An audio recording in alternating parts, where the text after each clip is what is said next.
Assalamualaikum warahmatullahi wabarakatuh.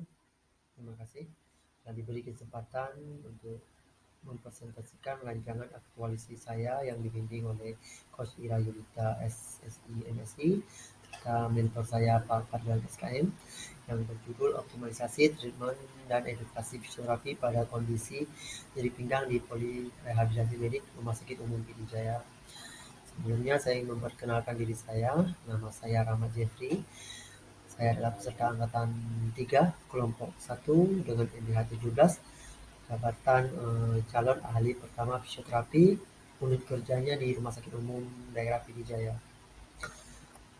Latar belakang masalahnya adalah Undang-Undang Dasar Nomor 5 pada tahun 2014 bahwa ASN terdiri dari PNS dan P3K.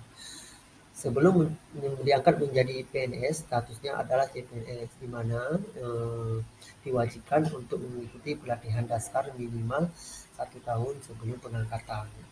Di Undang-Undang Dasar Nomor 5 tahun 2014 juga dijelaskan tentang fungsi dari ASN itu sendiri.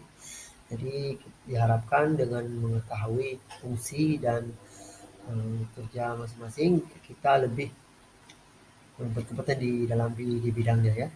Yang kedua adalah dalam menjalankan tugas dan fungsi sebagai ASN wajib memiliki nilai-nilai dasar berakhlak ya. Ini nilai-nilai berakhlak ini maksudnya adalah berorientasi pada pelayanan.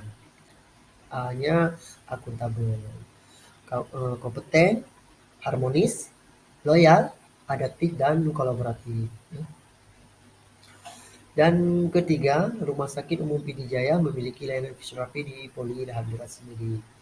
Jadi sedikit tentang fisioterapi itu adalah bentuk pelayanan kesehatan yang ditujukan kepada individu atau kelompok untuk mengembangkan, memelihara, serta memulihkan gerak dan fungsi tubuh sepanjang rentan kehidupan dengan menggunakan penanganan secara manual, peringatan gerak, peralatan fisik, elektronik, mekanik, pelayanan fungsi, dan komunikasi.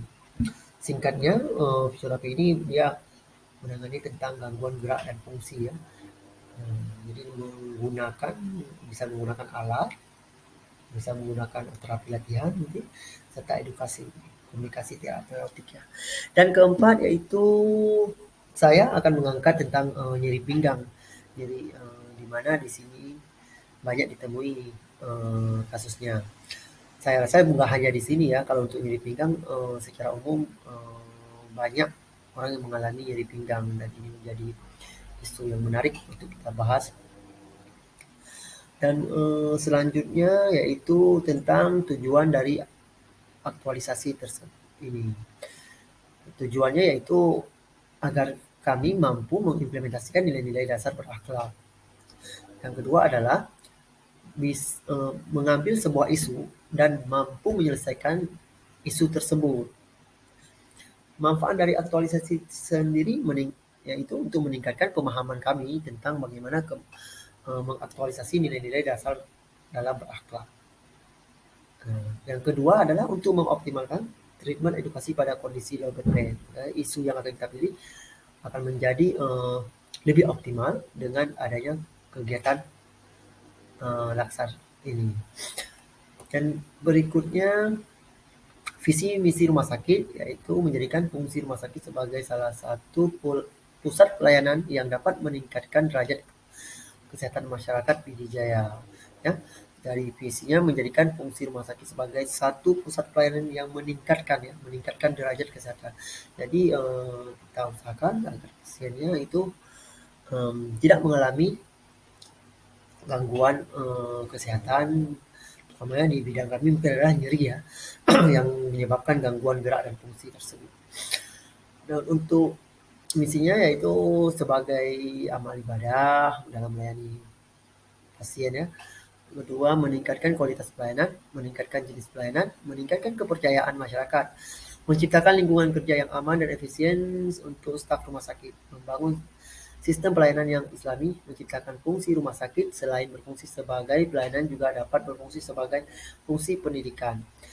Berikutnya, menciptakan fungsi rumah sakit selain berfungsi sebagai pelayanan juga dapat berfungsi sebagai fungsi sosial.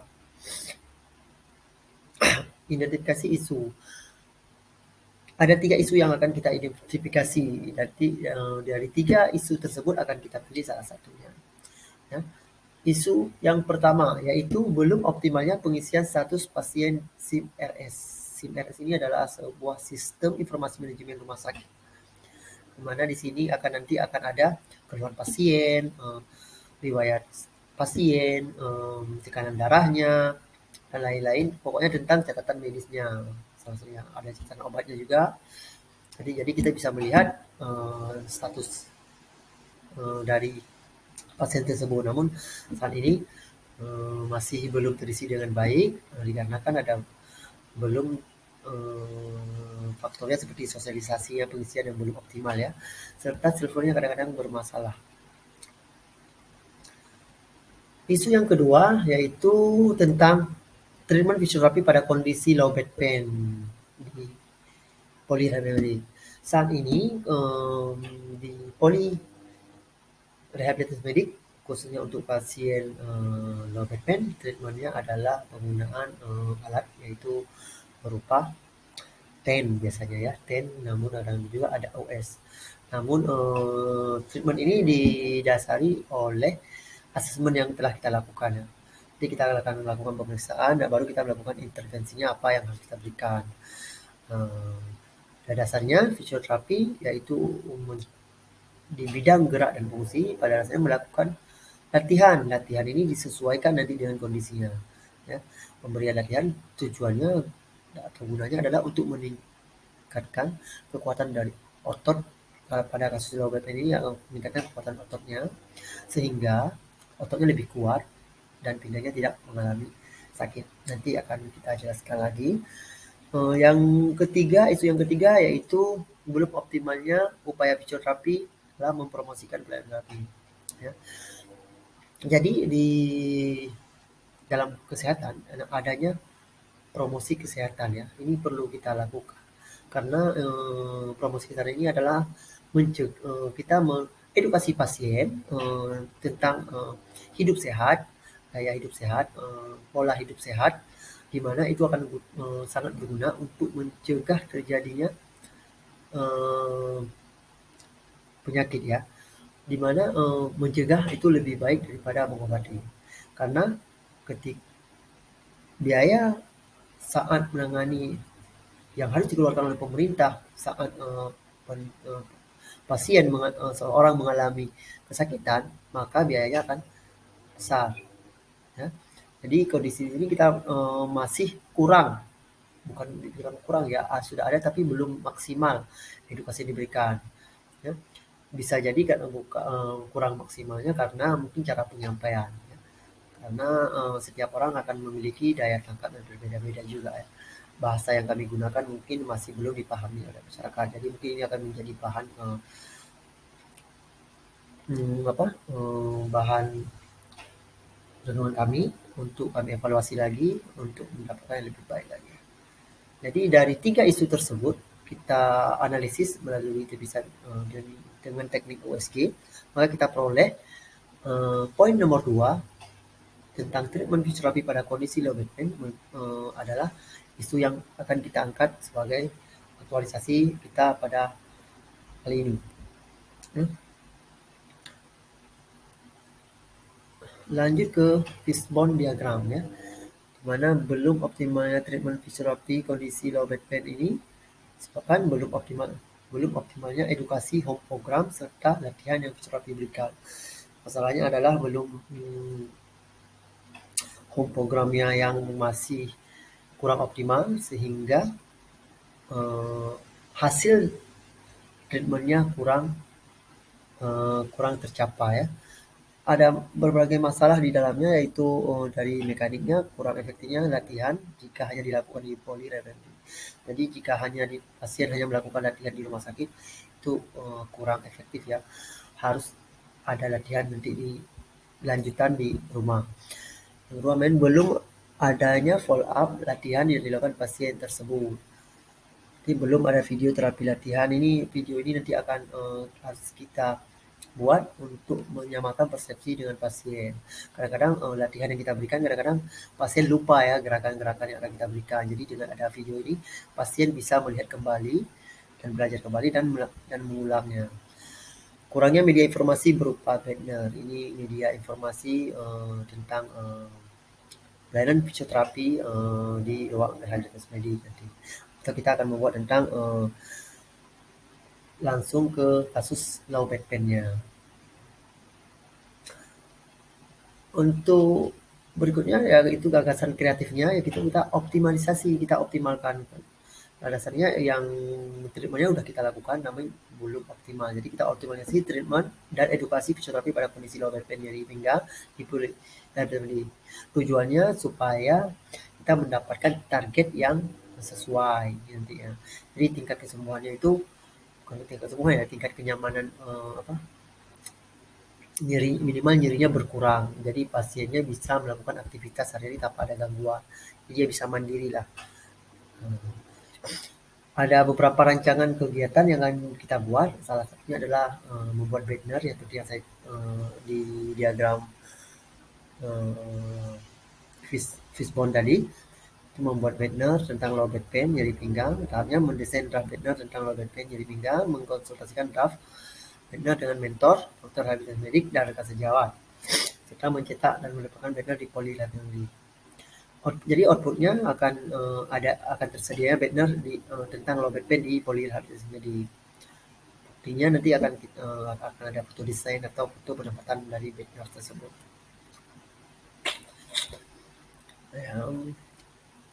Tahap kedua, rancangan kegiatan yang kedua adalah memberikan pelayanan fisioterapi kepada pasien dengan keluhan nyeri pinggang. Tahap ketiga. Tahap kegiatannya yaitu melakukan pemeriksaan dan menentukan diagnosa, menetapkan program terapi yang akan dilakukan sesuai dengan diagnosa, melakukan sesi terapi, dan memberikan edukasi efektif pasien dengan diagnosa nyeri pinggang low back pain. Outputnya adalah pasien yang mendapatkan pelayanan. Buktinya foto atau video pasien saat kita memeriksa pasien. Ini masuk ke agenda 2 berorientasi pelayanan ya. Tentu saja di rumah sakit pasti kebanyakan, apalagi kami yang berhadapan langsung dengan pasien, pasti akan berorientasi pelayanan ini yang akan sangat sering ya. Nanti kami juga harus memberikan pelayanan sesuai dengan SOP-nya. Akuntabel, melaksanakan tugas dengan penuh tanggung jawab, kompeten, memberikan pelayanan yang baik kepada pasien. Agenda 3 ini masuk ke Smart ASN dan hospitality dan integritas. Rancangan kegiatan yang ketiga yaitu memberikan edukasi home program pada pasien. Ya, kita berkomunikasi dengan pasien tentang berapa pentingnya latihan yang diperlukan di rumah. Ya. Ini seperti yang saya sebutkan di fishbone bahwa tidak maksimalnya waktu yang kalau hanya dilakukan di rumah sakit. Jadi inilah nanti yang bisa menjadi sebagai solusi dari minimnya waktu yang ada di rumah sakit. Ya. Jadi tahap kegiatannya mencontohkan kepada pasien latihan yang dilakukan di rumah. Ini bisa kita saya contohkan langsung, atau saya memperlihatkan video nanti di tahap berikutnya itu ada pembuatan video. Menjelaskan kepada pasien gerakan-gerakan yang bisa memperberat kondisi nyeri pinggang. Pasien juga harus paham bahwa kondisinya ini ada kondisi-kondisi tertentu dia tidak boleh. Jadi kita harus jelaskan juga, karena kalau kita tidak jelaskan nanti pasiennya melakukan gerakan-gerakan yang tidak diinginkan malah akan memperburuk keadaan, atau mungkin minimalnya ya membuat treatment atau intervensi selama ini akan berjalan stagnan ya, jadi tidak ada hasilnya. Menjelaskan kepada pasien bagaimana cara menjaga postur ketika beraktivitas. Jadi kita juga akan harus menjelaskan ini kepada pasien. Memastikan pasien mengerti tentang edukasi yang diberikan. Outputnya, pasien memahami edukasi yang diberikan, bukti foto dan video saat memberikan edukasi. Rancangan kegiatan yang keempat, nah ini yang saya bilang tadi, membuat video. Video ini bertujuan untuk kita mengajarkan kepada pasien ketika di rumah. Karena kalau ketika di rumah sakit bisa jadi gerakan yang kita ajarkan pasiennya lupa. Jadi dengan ada video itu akan memudahkan pasien dalam melakukannya di rumah. Ya. Menyusun konsep tentang tahap kegiatannya itu menyusun konsepnya dulu, membuat yang dibuat, mengonsultasikan mentor ke dokter. Jadi fisioterapi, menayangkan video tersebut di sosial media dan TV di ruang tunggu rumah sakit. Outputnya video terapi latihan, bukti penayangan video. Ini masuk ke agenda 2, akuntabel, bertanggung jawab dalam membuat video latihan, kompeten, aktif dalam mencari referensi video latihan yang dibuat, harmonis meminta pendapat kepada rekan kerja yang akan dibuat, loyal, berdedikasi untuk promosi edukasi di Poli Rahamedik dan RSUD PD Jaya, adaptif mengikuti perkembangan dunia digital dengan promosi media sosial, kolaboratif berkolaborasi dengan unit promosi kesehatan sakit. Rancangan kegiatan yang kelima yaitu melakukan follow up latihan dilakukan. Jadi kita menanyakan kembali kepada pasien apakah pasien melakukan kegiatan ini. Jadi tahapnya kita akan menjelaskan kepada pasien dulu tentang program latihan yang akan diberikan. Yaitu kita juga perlu meminta izin untuk mengirimkan atau memastikan melalui WhatsApp, membagikan video latihan yang telah dibuat kepada pasien melalui WhatsApp, mengecek apakah latihan tersebut dilakukan di rumah. Ini sebenarnya cukup dilema karena akan sangat subjektif. Pasien bisa saja berbohong, dia telah melakukannya padahal dia belum melakukannya. Namun kita mencoba melakukan upaya-upaya untuk dapat membuat pelayanan ini lebih maksimal dan prima ya. Output kegiatannya pasien telah melakukan latihan yang diajarkan. Buktinya voucher percakapan melalui atau bukti rekaman dengan ya. Ini lagi-lagi memang berorientasi pada pelayanan karena di rumah sakit. Nah, dan di ini keterangan video memberi kritis bagaimana agar pelayanan semakin prima ya, berinovasi untuk memanfaatkan media komunikasi via WhatsApp, kolaborasi antara fisioterapi dengan keluarga pasien untuk mengakses program terapi. Ini juga perlu ya, kita harus berkolaborasi, harus membina hubungan dengan keluarga pasien karena mereka adalah mata-mata kita di saat pasien di rumah. Jadi biasanya keluarga pasien lebih jujur kadang-kadang dari pasien atau mereka lebih paham atau lebih mengerti saat kalau kita lebih tanya kondisi pasien karena mereka melihat.